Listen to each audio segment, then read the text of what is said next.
Happy Wednesday to my beautiful Spotlight family across the globe. It's your host Adrian, the crown jewel of truth-telling and sass, back on your airwaves with a velvet mic and a diamond tongue, ready to serve you another hilariously honest royal roast that'll leave Buckingham shaking and Balmoral buzzing. Now let me tell you something right off the bat. Today's episode isn't just a podcast.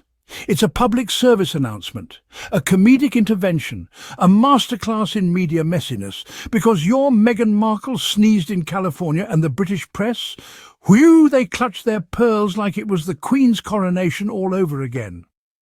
We are diving headfirst into the royal absurdity that unfolded after Meghan's elegant, thoughtful and entirely royal-free podcast interview with the brilliant Emma Grede. Did Meghan mention the royal family even once? No, not even a duchess-sized whisper. But did the UK media manage to twist her words into some kind of royal scandal or conspiracy theory? Oh, absolutely.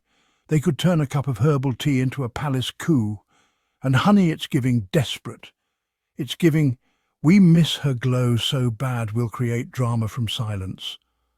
So today, we're unpacking the full spectacle, how the press managed to write royal fan fiction from a wellness conversation, why the palace seems allergic to the word truth, and what Rebecca English and her brigade of anonymous sources are really afraid of.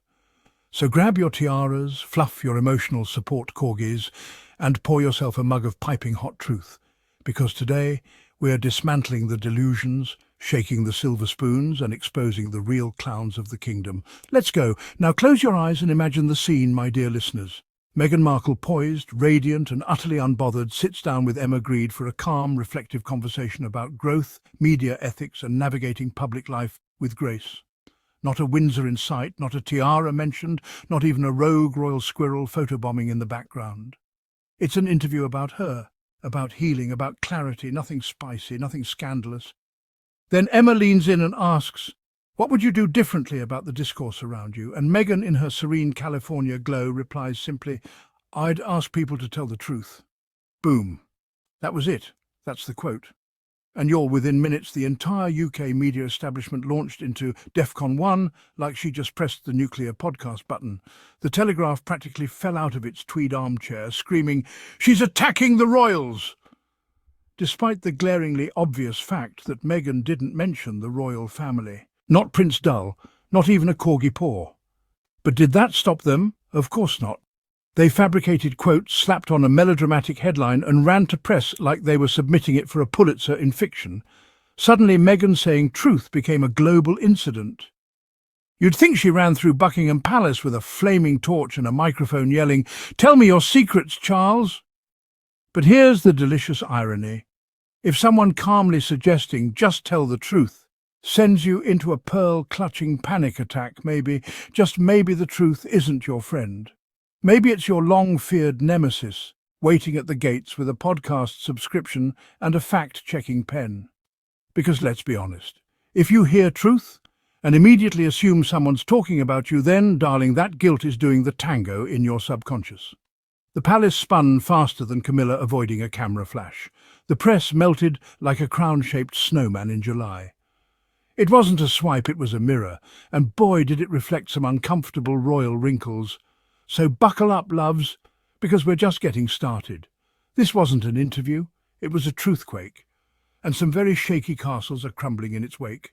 Now let's turn the page, no pun intended, and talk about the Duchess of Dramatics in the royal press herself, Miss Rebecca English. I mean, if royal gossip were a sport, Rebecca would have a gold medal, an OBE, and a signed letter from Camilla saying, "Thanks for your service, love." So what does Becky with the palace tea do this time? Oh, she decides to pen an op-ed so theatrical even Shakespeare would have asked her to tone it down a bit. The headline reads like a rejected tabloid soap opera. "Meghan and Harry broke people. I know some say they have PTSD." I'm sorry, PTSD, from what exactly? Did Meghan conduct a Game of Thrones-style siege on Kensington Palace? Did she storm the royal offices yelling, "Where's my chai latte and social justice"? No, darling. This is the same woman whose greatest crime, according to palace law, was sending emails at 5 a.m, aka the same time half of Britain wakes up for their overpriced coffee. So now, waking up to an early morning email from Meghan Markle is enough to send full-grown, paid professionals into a lifelong spiral of trauma? These people need a vacation, not a headline. Rebecca doesn't name anyone, of course, that would be too risky. Instead, she quotes a mysterious lineup of former palace aides, royal insiders, and possibly a stressed-out teacup in Prince William's kitchen. It's all sources say this and insiders whisper that. Honestly, it reads like a script written during a wine-fueled group chat between bitter ex-staffers and William's corgi. And then, like clockwork, here comes Angela Levan, the Duchess of Delusion herself, emerging from her Twitter lair like a royal moth to a flame. She retweets Rebecca's article and says, "An amazing thread. This is on behalf of the royal family who are fed up with Meghan's lies." Sweetheart, calm down. Meghan didn't even say the word royal. She said truth.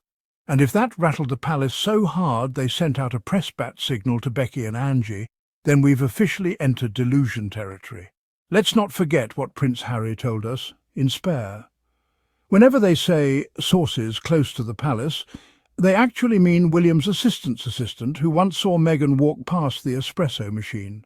These so-called insiders are nothing more than palace mouthpieces in Wi-Fi-enabled trench coats.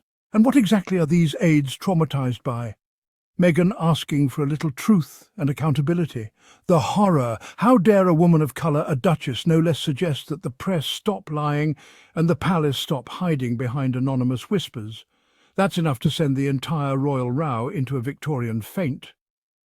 Listen, if Meghan were truly this monster they claim she is, the palace wouldn't need to hide behind ghostwriters and shadowy sources. There'd be interviews, lawsuits, Netflix, exposés, you name it. But guess what? There's none of that.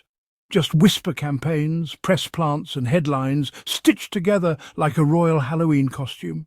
Cheap, gaudy and falling apart at the seams. So let's call it what it is, palace PR gone full melodrama. If Meghan is their villain, then Rebecca English is their bard, spinning tales from the throne room while sipping tea brewed with delusion. And yet somehow, despite all this drama, all Meghan asked for was the truth. And that was the trigger.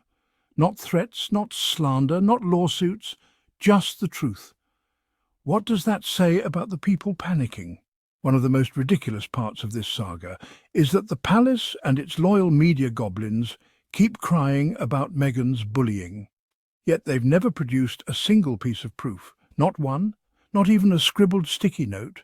Rebecca claimed a lot of people would love to say what really happened. Darling, then say it. Open your mouths. Why hide behind anonymous sources like it's some MI6 operation? If Meghan had really done something so heinous, they'd have lined up these so-called victims for a Netflix special by now, and then the threats began. Meghan might not like what comes to the surface if she keeps digging. Oh, please, this isn't a Nancy Drew novel. If there was anything solid, they'd have splashed it across the Daily Mail in size 72 font. This is nothing but gaslighting in designer shoes. The public isn't stupid. Twitter was flooded with comments that had me cackling into my Earl Grey. One person said, PTSD, do they have flashbacks every time they receive an email before 6 a.m? Another said, there hasn't been one single real quote of anyone saying, I was bullied by Meghan. It's always anonymous whispers from close sources. Benjamin added, all of a sudden Becky knows these people? Girl, tell us what Meghan did then. Others pointed out the glaring absence of any record, any lawsuit, any official HR report. All these unnamed ghosts, but not one brave soul with a name. The public sees what's happening. They know Meghan and Harry speak openly, consistently, and on the record. Meanwhile, the royal household is out here behaving like Voldemort, scared of their own reflection. The bottom line is this. Every time Meghan opens her mouth to speak her truth, the palace flinches like she threw holy water on a vampire. Because the truth dismantles their decades-long operation of control, silence and image polishing. And you know what? The louder the palace cries bullying, the clearer it becomes that their biggest fear is transparency. If Meghan were truly the monster they paint her to be, they'd have receipts. They don't. Because it never happened. Let's not forget this is the same royal institution that couldn't even protect her from racist headlines, but now wants us to believe they're shielding her victims with noble silence. Please, So let's wrap this royal roast with some clarity. Meghan said, "Tell the truth. That's it." And the fact that those 3 words sent an entire institution into defensive convulsions, that speaks louder than any podcast ever could. Thank you so much for hanging out with me today, Spotlight family. Remember to subscribe, like, and share this episode with anyone who needs a break from royal fairy tales and a taste of royal reality.